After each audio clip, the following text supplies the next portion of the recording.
Le général de Gaulle reprendra vie le temps de refaire son mythique parcours sur la route 2 de Québec jusqu'au balcon de l'Hôtel de Ville de Montréal en passant par Sainte-Anne-de-la-Pérade, Trois-Rivières et Louisville. À chaque étape, les discours seront répétés jusqu'à son immortel livré au balcon de l'Hôtel de Ville de Montréal. Vive le Québec libre! À Trois-Rivières, dans une cour bondée du séminaire Saint-Joseph, le général avait évoqué un Canada français maître de lui-même. C'est à partir de maintenant que commenceront à se former dans son esprit les mots de son coup de tonnerre dans quelques heures.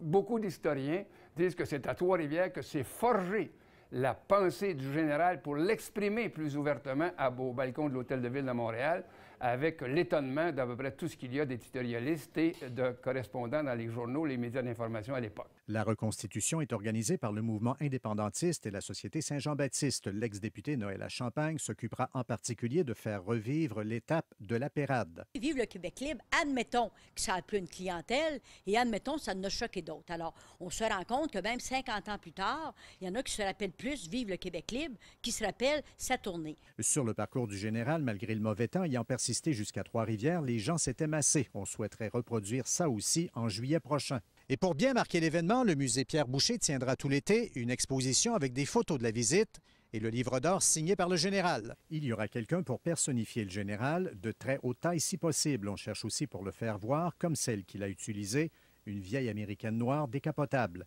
Louis Cloutier, TVA Nouvelles, Trois-Rivières.